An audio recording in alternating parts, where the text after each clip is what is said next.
Hola, nosotros somos el equipo 3 y somos estudiantes del Instituto Tecnológico de Zacatepec.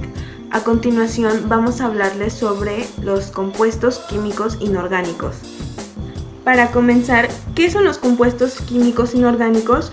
Pues bien, los compuestos inorgánicos son sustancias inertes o muertas que se caracterizan por no contener carbono. Dichos compuestos se clasifican en 4 tipos: óxidos, hidruros, ácidos y bases y sales, los cuales serán explicados a continuación. Y ahora, hablando sobre los hidruros, sabemos que un hidruro es un compuesto formado por un hidrógeno y cualquier otro elemento. Los hidruros se clasifican en 2 tipos: hidruros metálicos e hidruros no metálicos, o mejor conocido como volátiles. Los hidruros metálicos, o conocidos como simplemente hidruros, son unas combinaciones de hidrógeno junto a un elemento metálico, específicamente aquellos que se encuentran en el grupo 1 y 2A de la tabla periódica, a excepción del berilio y del magnesio. En este tipo de compuestos, los metales actúan con una valencia positiva, mientras que el hidrógeno actúa con una valencia de -1. Los hidruros se formulan anteponiendo en primer lugar el metal seguido del hidrógeno, siendo intercambiadas sus valencias. La fórmula de estos es MHX, donde M es igual al elemento metálico, H es igual al hidrógeno y X es igual a la valencia del metal. Este tipo de compuestos posee 3 tipos de nomenclaturas: la tradicional, la stock y la sistemática. Para la tradicional se coloca la palabra hidruro seguido del nombre del metal, utilizando los sufijos que se muestran en esta tabla. Dichos sufijos son empleados dependiendo de la valencia con la que el metal esté trabajando. Por otro lado, la nomenclatura stock se realiza poniendo la palabra hidruro seguida del elemento metálico, indicando entre paréntesis y en números romanos la valencia con la que éste esté trabajando, como por ejemplo hidruro de cobalto. Como se puede ver aquí, lo único que los diferencia es el número que se encuentra entre paréntesis. Por último, la nomenclatura sistemática. Esta se realiza de manera similar a la stock, solo que no se indica la valencia entre paréntesis, sino que se utilizan sufijos como mono, di, tri, tetra, penta, etc., tanto en la palabra hidruro como en el nombre del metal. Como ejemplo tenemos dihidruro de níquel y trihidruro de níquel. Para que nos quede un poco más claro la formulación de hidruros metálicos, vamos a hacer este ejemplo, que es hidruro de calcio. Iniciamos colocando el calcio, que es el metal, seguido del hidrógeno. Y colocamos sus valencias. Hidrógeno siempre trabaja con 1, en este caso -1, y calcio trabaja con su única valencia, que es 2 positivo. Al intercambiar las valencias nos queda calcio, hidrógeno, 2. Aquí esto se intercambió, el 2 pasó para acá, el 1 pasó para acá y nos queda así. Aquí no es necesario colocar el 1, por lo tanto no lo colocamos, y esta es nuestra fórmula del hidruro de calcio. Para su nomenclatura yo nombré el compuesto CH2. En su nomenclatura sistemática recordemos que se utilizan sufijos como mono, di, tri, tetra, etc., dependiendo de la valencia que se tenga. En este caso, como tenemos valencia 2, utilizamos el sufijo di seguido de la palabra hidruro, que es base para este compuesto, más la palabra de seguido del metal, en este caso hierro. De esta manera nos queda la nomenclatura de hidruro de hierro.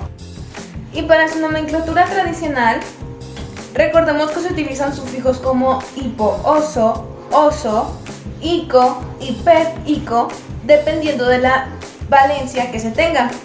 En este caso, utilizamos la palabra hidruro, que es base, seguida del metal y la terminación oso, o sea, el metal en terminación oso.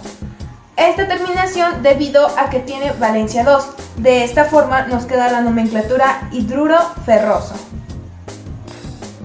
Y para su nomenclatura stock simplemente ponemos la palabra hidruro seguido de la palabra de y nombramos el metal, en este caso hierro.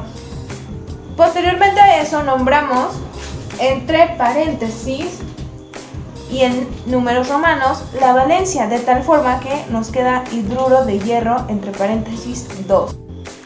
Y bueno, por otra parte, los hidruros no metálicos, o mejor conocidos como volátiles, son aquellos donde el hidrógeno se combina con un no metal. Como este actúa con su menor valencia, forma un solo hidrácido. Los hidruros de este tipo se encuentran en estado gaseoso y algunos suelen presentar propiedades ácidas, como los hidruros de los elementos flúor, cloro, yodo y azufre, mientras que otros no son ácidos, como el agua y el amoníaco. Y bueno, por otra parte, los hidruros no metálicos, o mejor conocidos como volátiles, son aquellos donde el hidrógeno se combina con un no metal. Como este actúa con su menor valencia, forma un solo hidrácido. Los hidruros de este tipo se encuentran en estado gaseoso y algunos suelen presentar propiedades ácidas, como los hidruros de los elementos flúor, cloro, yodo y azufre, mientras que otros no son ácidos, como el agua y el amoníaco. Los hidruros volátiles se formulan anteponiendo en primer lugar el elemento correspondiente seguido del hidrógeno, siendo intercambiadas las valencias. La fórmula de estos hidruros es NHX, donde N corresponde al no metal, H al hidrógeno y X a la valencia del no metal. Este tipo de compuestos de hidruros se nombra únicamente mediante la nomenclatura tradicional y la sistemática. En la nomenclatura tradicional, estos compuestos reciben nombres propios, los cuales son amoníaco, fosfina, arsina, estibina, metano, silano y borano. Y por último, para su nomenclatura sistemática, se utilizan las palabras hidruro de seguidas del nombre del no metal. Al igual que en los hidruros metálicos, se utilizan los sufijos como mono, di, tri, tetra, entre otros, dependiendo de la valencia con la que se esté trabajando. Como por ejemplo tenemos trihidruro de nitrógeno o tetrahidruro de carbono.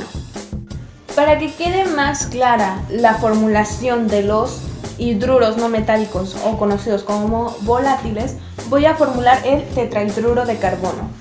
Iniciamos colocando el no metal, que es carbono, seguido del hidrógeno. Colocamos las valencias, en este caso hidrógeno trabaja con -1, carbono trabaja con 4 positivo, y al intercambiar las valencias nos queda CH4, o mejor conocido como metano.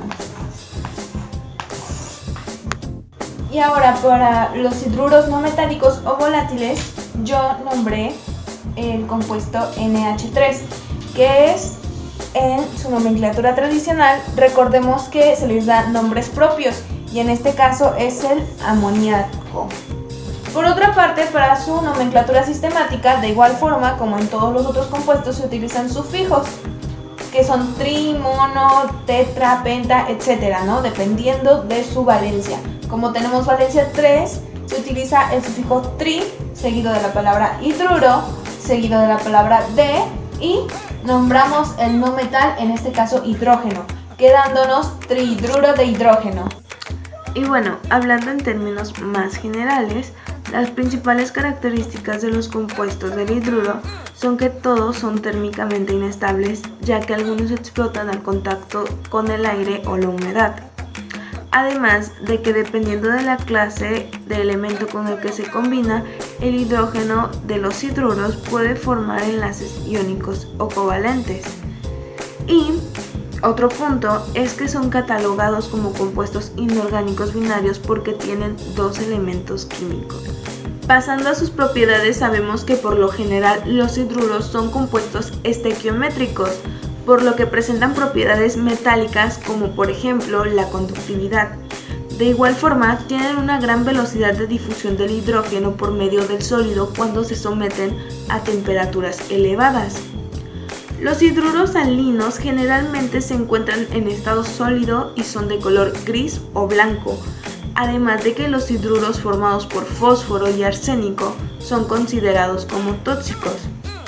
Por último, los hidruros tienen agentes reductores bastante efectivos y no reaccionan con el agua o con los ácidos catalogados como los no oxidantes. Continuamos con los hidróxidos. Los hidróxidos los podemos definir como un grupo de compuestos químicos formados por un metal y uno o varios aniones hidróxidos.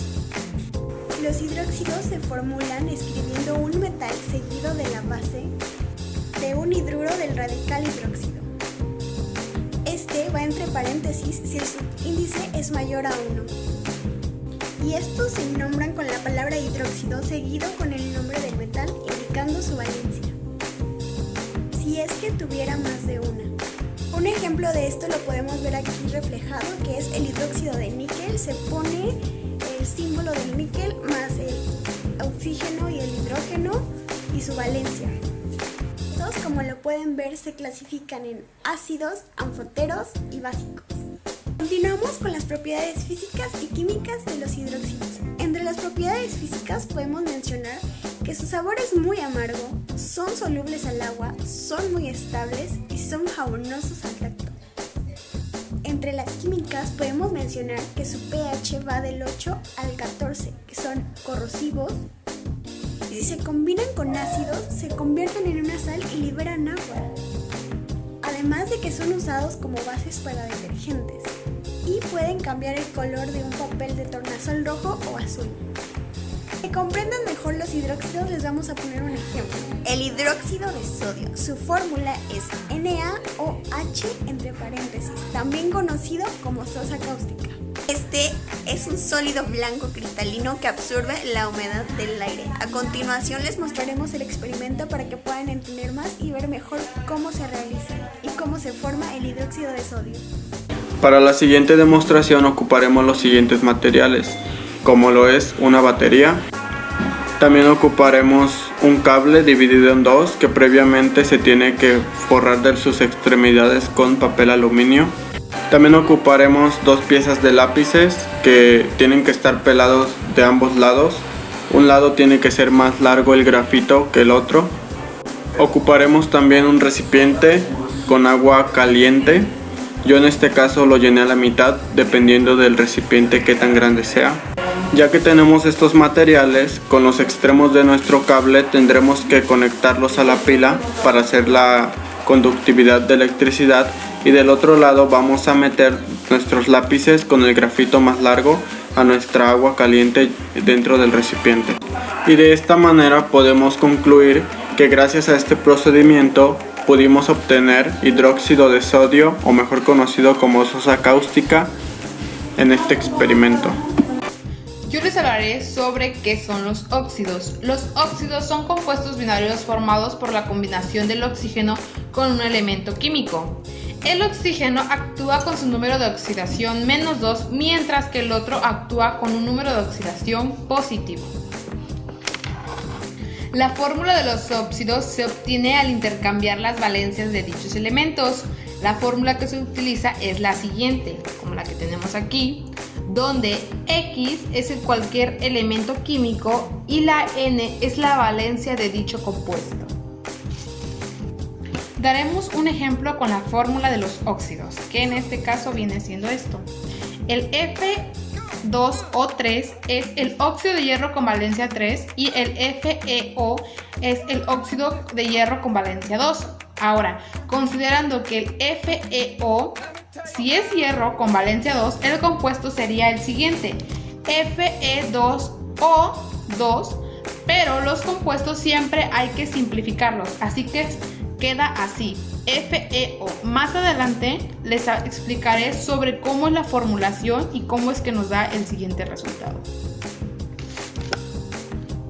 Una de las características de los óxidos es que son sustancias binarias y el oxígeno es el elemento más electronegativo y se forman por la unión del oxígeno con otros elementos excepto el flúor. Una de las propiedades físicas de los óxidos son extraordinariamente variadas. Algunos son gaseosos a temperatura ambiente como el dióxido de carbono.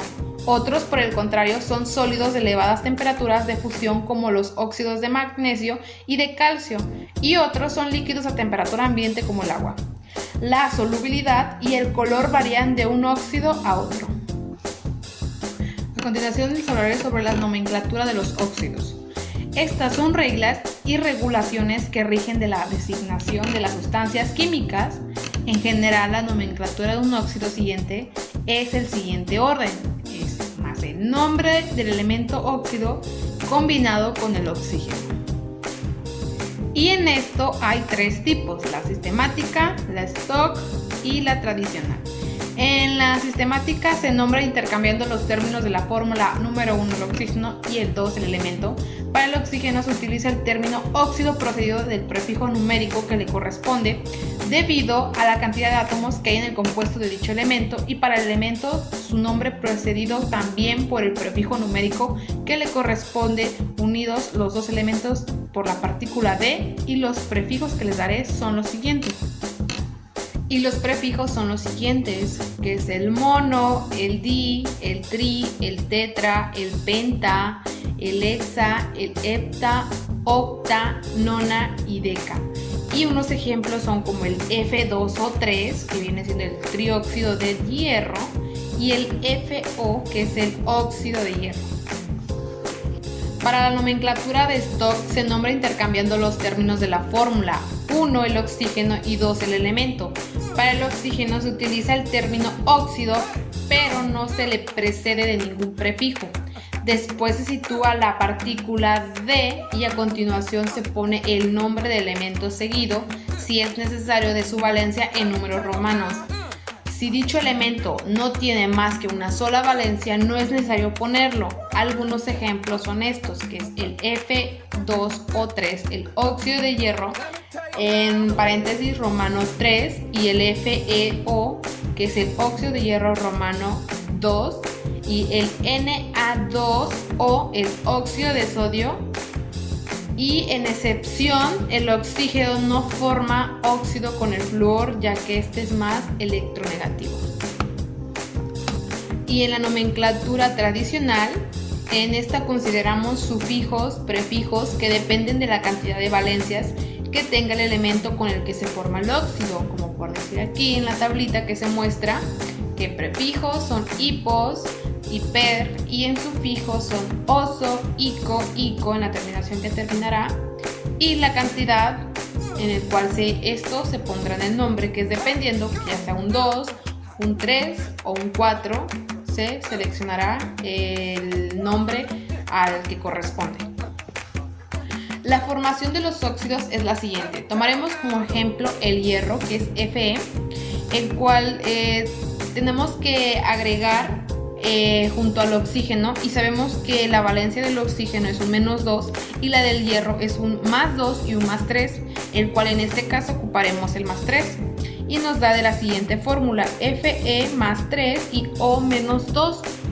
Luego aplicamos la conocida regla del aspa, que consiste en intercambiar las valencias, estado o número de oxidación, asignando la del oxígeno al hierro y la del hierro al oxígeno, pero no en forma de subíndices y su signo, quedando de la siguiente forma, que sería F2O3. Si usamos la valencia 2, para el hierro la fórmula quedaría así: F2O2, la cual se puede simplificar, entonces nuestro caso nos queda FeO. Ahora hablaremos sobre los óxidos básicos. ¿Qué son los óxidos básicos? Son aquellos compuestos donde el oxígeno se combina con un metal y al combinarse con el agua forman bases o ácidos para formar sales. La fórmula general de los óxidos básicos es la siguiente: es M2O X, donde M es el metal y X es la valencia del metal, y el 2 corresponde la valencia del oxígeno. Por otra parte, sabemos que el grupo OH siempre tendrá una valencia de 1. Algunos ejemplos de los óxidos básicos son los siguientes. Aquí tenemos el óxido de plata. Este es un compuesto, es un fino polvo color negro café que se utiliza para preparar otros compuestos de plata. Y acá tenemos el óxido cobaltoso, que se trata de un monóxido inorgánico con apariencia verde, oliva o rojiza de forma cristalina. También aquí tenemos algunos ejemplos de óxidos básicos con su diferente nomenclatura, que más adelante les hablaré sobre la sistemática, la stock y la tradicional. Algunas de las propiedades de los óxidos básicos son que la unión se realiza a través de un enlace iónico y son formados especialmente por los elementos más electropositivos. Casi siempre forman compuestos cristalinos y al reaccionar con el agua forman bases o hidróxidos. Presentan un punto de ebullición muy alto y tienen un elevado punto de fusión. Cuentan con muy baja energía de ionización y muchos son insolubles en agua pero solubles en un medio ácido. Son de alta densidad. Cuando los elementos son muy electropositivos, como los metales de los grupos 1A y 2A, el óxido resultante se encuentra en estado sólido. Produce la corrosión de los metales al estar expuesto al oxígeno del aire. La nomenclatura de los ácidos básicos son la siguiente, igual se divide en 3, tradicional, stock y sistemática. En la nomenclatura de stock se utiliza el óxido seguido del nombre del metal y su número de oxidación encerrado en paréntesis y en números romanos. Si el metal solo tiene un número de oxidación, no hace falta indicarlo. Es el óxido de metal, paréntesis, y el número. Aquí hay unos ejemplos como el óxido de bario, óxido de cobre y entre paréntesis el número romano en el cual indica. En la nomenclatura tradicional se utiliza la palabra óxido seguida del metal con unos prefijos y sufijos para indicar su número de oxidación.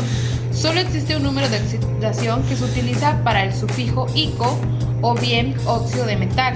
Cuando son dos números se utiliza el oso para el menor y el ico para el mayor, y cuando son tres números se utilizan el hipo, oso, oso e ico.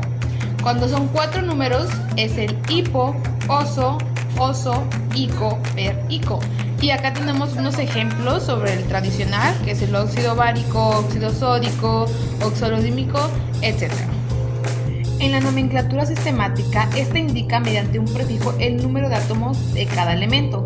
Los prefijos utilizados que indican el número de átomos en esta nomenclatura son los siguientes: un átomo, mono; 2, di; 3, tri; 4, tetra; 5, penta; 6, hexa; y 7, hepta.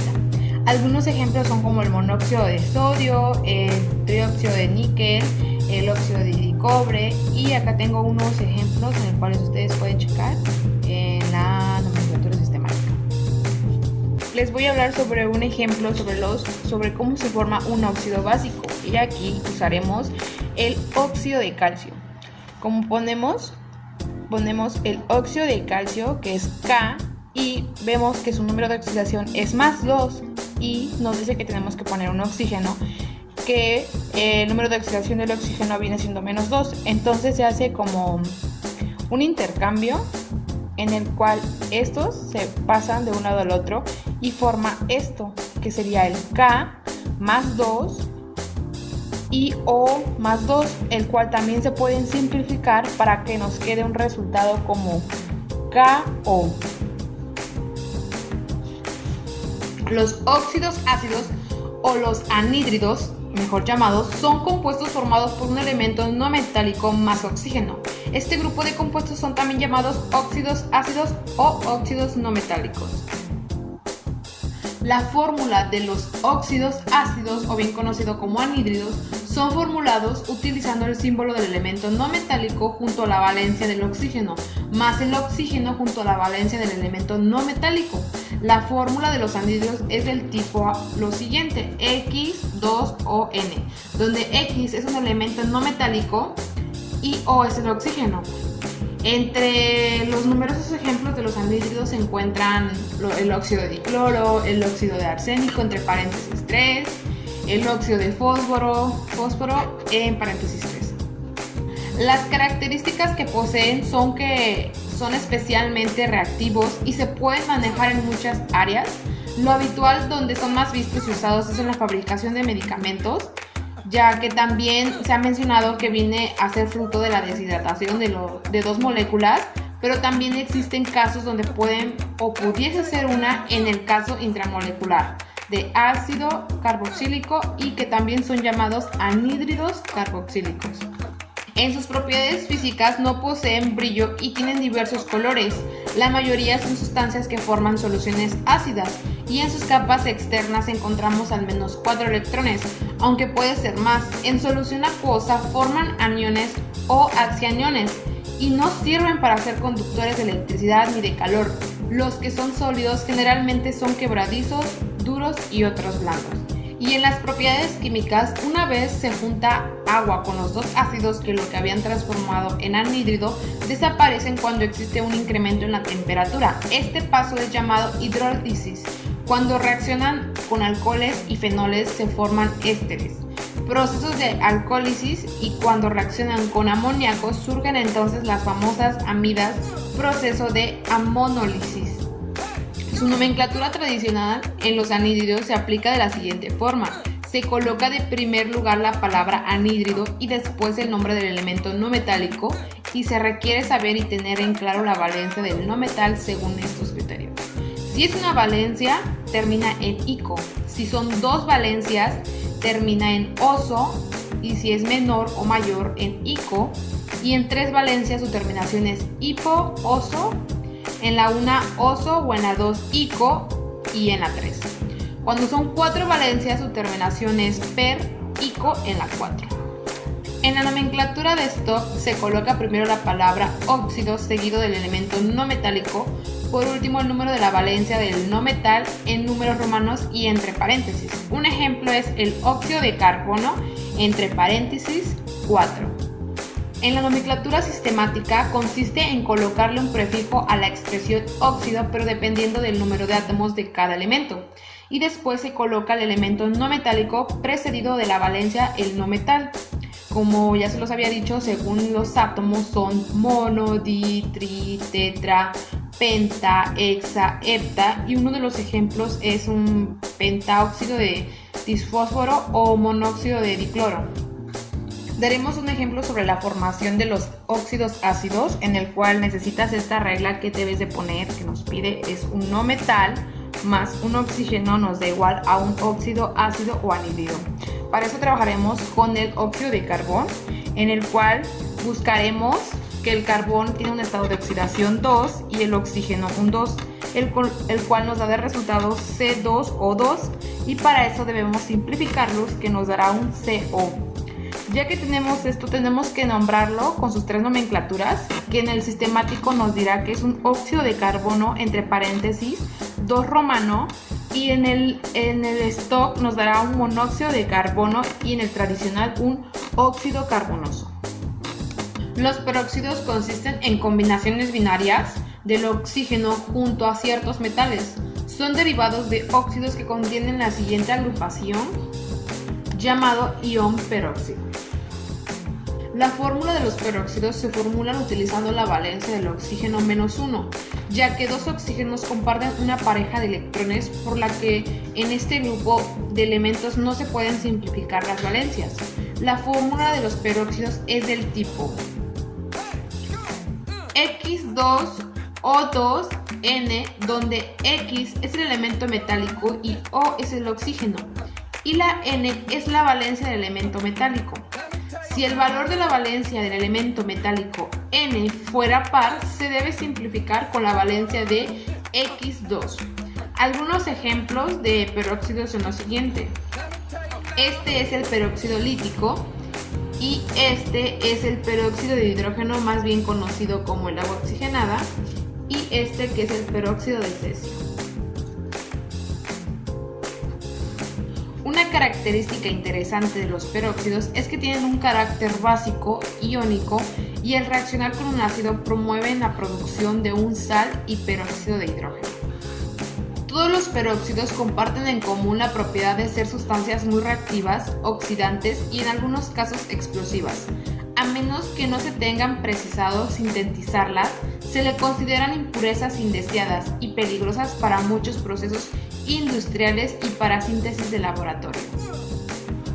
La nomenclatura tradicional de los peróxidos se nombra con la palabra peróxido seguido del elemento metálico, teniendo en cuenta la valencia del elemento metálico. Y aquí hay unos ejemplos en la nomenclatura tradicional, que es el peróxido bárico y el peróxido potásico.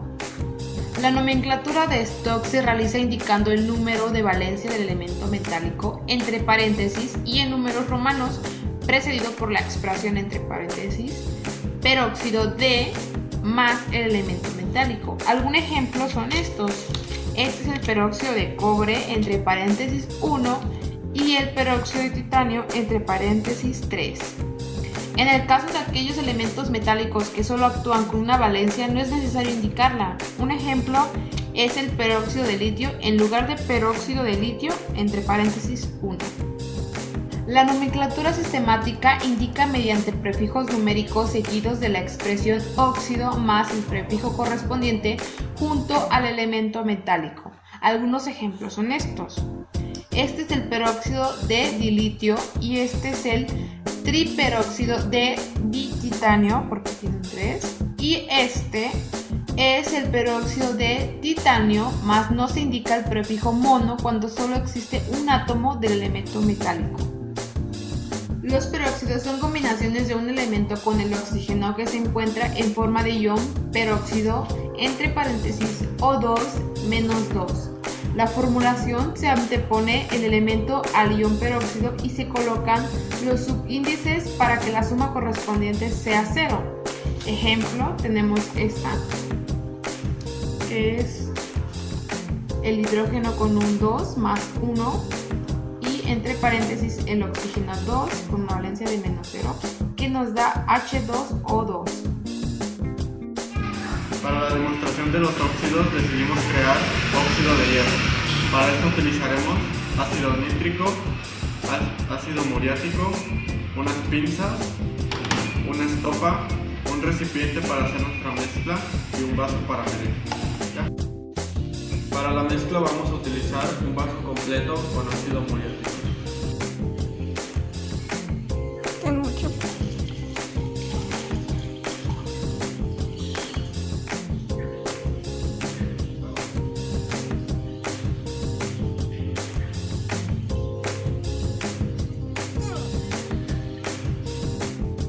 Y ahora vamos a utilizar medio vaso de ácido nítrico.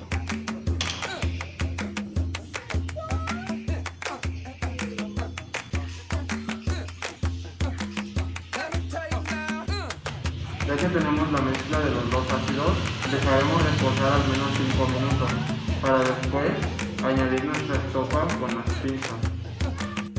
Ya que nuestra mezcla reposó, podemos ver que se tornó color amarillo. Eso quiere decir que ya podemos empezar a introducir la estopa. Con la ayuda de las pinzas, vamos a agarrar delicadamente nuestra estopa y la vamos a introducir dentro de nuestra mezcla. Ya que introducimos nuestra estopa, podemos observar que empieza a salir humo. Eso quiere decir que nuestra mezcla está haciendo efecto y se convertirá en óxido de hierro. Una vez disuelta la estopa, el polvito que se puede observar en nuestra cuchara es el óxido de hierro. En nuestra mezcla también decidimos introducir una cuchara, solo para verificar el poder de nuestra mezcla y así demostrar de nuevo que cualquier producto que esté hecho de hierro lo podemos convertir en óxido de hierro. A continuación yo les hablaré sobre los sales, les daré a conocer su clasificación, algunas propiedades y características, sus nomenclaturas, su formación y por último les daré un ejemplo. Como primer punto tenemos ¿qué son los sales? Los sales son unos compuestos formados por aniones y cationes, excluyendo de este grupo a los protones y el OH, y hacen una unión de enlace iónico que forma una estructura cristalina. Prácticamente tenemos una imagen de una estructura cristalina del cloruro de sodio. Tenemos el cloruro y tenemos el sodio acá. Así se ve cuando está en forma sólida. Vamos a tener organizado de esta manera la estructura cristalina del sodio. Tenemos otros ejemplos de sales: cloruro sódico, sulfato ferroso, hipoclorito de calcio y carbonato ácido de sodio. Continuando con el tema de los sales están clasificados por su composición. Y como primer punto tenemos las sales básicas o hidroxosales. Están compuestas por dos aniones y un catión. Las sales ácidas o sódicas se componen de dos cationes y un anión. Las sales neutras son producto de una neutralización total de un ácido y una base. Carecen de aniones H positivo y OH negativo debido a su carácter neutro. Las sales mixtas están compuestas por dos aniones y dos cationes distintos que presentan aniones diferentes a H positivo y OH negativo. Las sales hidratadas son una composición cristalina que aparecen en moléculas de agua. Serían las clasificaciones de las sales por composición. Vamos con la clasificación de las sales por elemento. Como punto número 1 tenemos las sales binarias. Las sales binarias presentan dos elementos, un metal y un no metal. Un ejemplo muy claro sería el cloruro de sodio, que ya lo presenté al principio de la presentación. Como segundo punto tenemos sales tenarias, que estas están compuestas por tres elementos, uno metal y un oxígeno. Un ejemplo sería el selenito de plomo, que sus elementos que conlleva son el plomo, el seleno y el oxígeno. Como tercer punto tenemos sales cuaternarias. Las sales cuaternarias, como su nombre lo indica, tienen cuatro elementos diferentes entre metales y no metales. Un ejemplo sería el carbonato de sodio. Esos tienen cuatro elementos: tiene el sodio, el hidrógeno, el carbono y el oxígeno.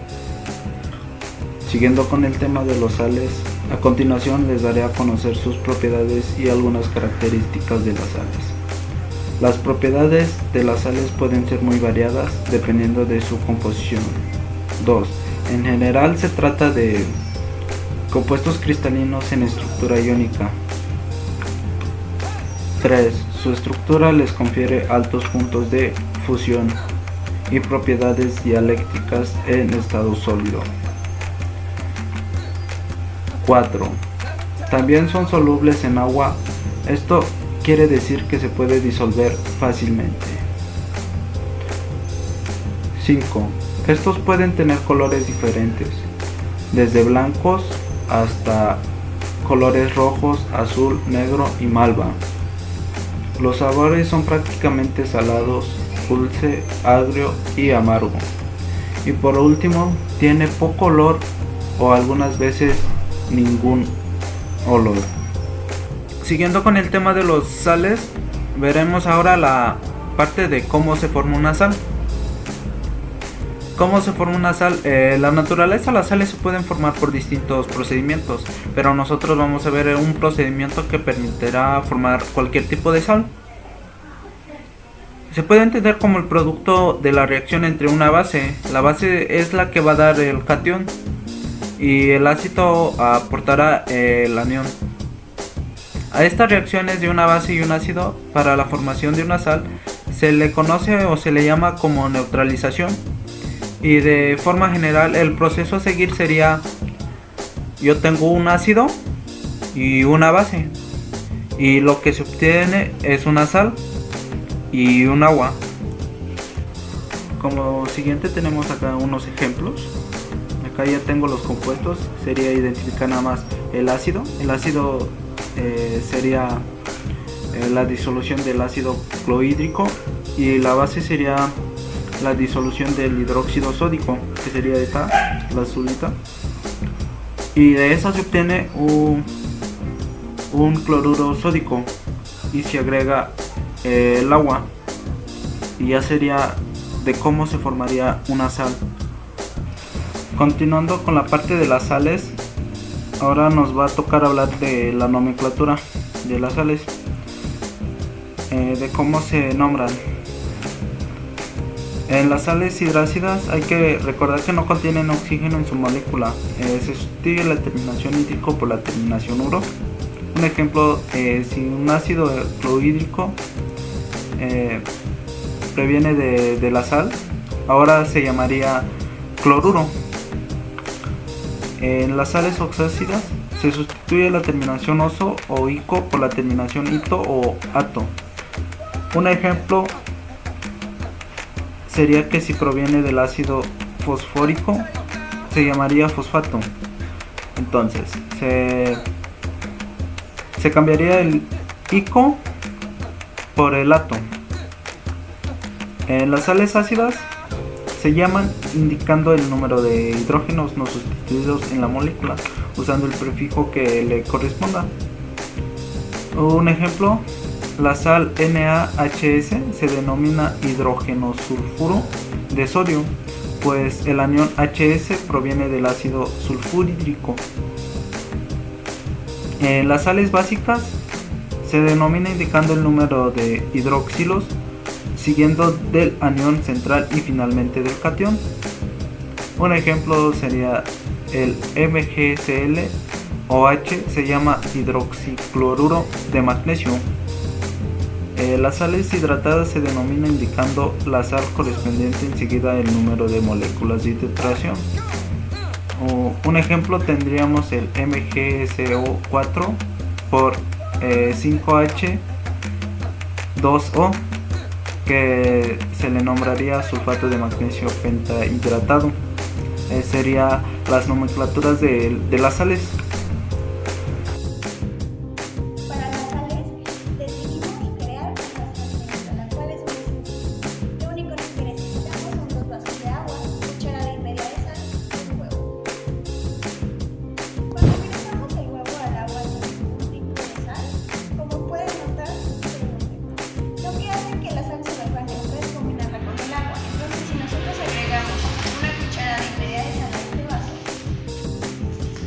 y revolvemos, automáticamente se convierte en una sal neutra. Como lo podemos saber, vamos a tomar el huevo del otro vaso y al introducirlo, flota.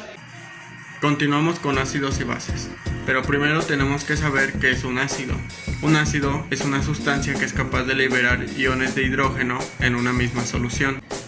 Sin embargo, también se considera como ácido a una sustancia que es capaz de recibir un par de electrones. Y por otro lado tenemos la base. Esta se considera como una sustancia capaz de disociar iones de hidróxido. Además, también son consideradas como bases todas las sustancias que son capaces de donar un par de electrones. Bueno, y también tenemos la nomenclatura ácida. Para la nomenclatura tenemos que entender que se dividen en 2 grupos, el ácido hidrácido, que son ácidos sin oxígeno, y también tenemos los oxiácidos, que son ácidos con oxígeno.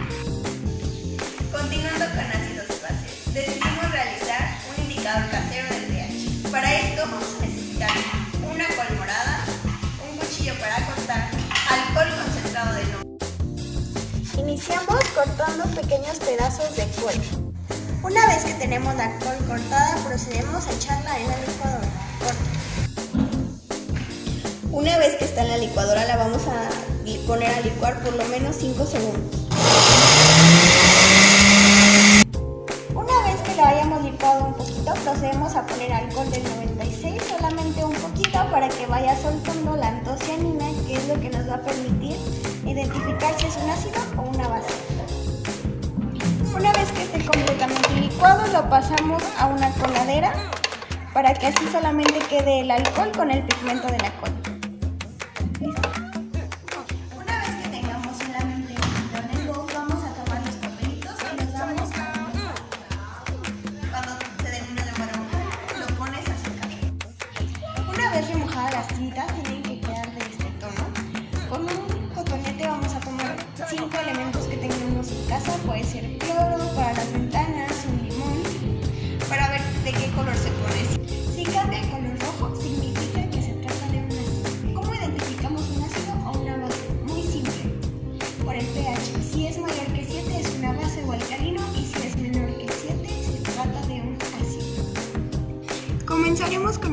Tomaremos una pequeña muestra con el cotonete, lo pasamos por la tirita y como pueden ver cambia a color rojo, lo que significa que es un ácido.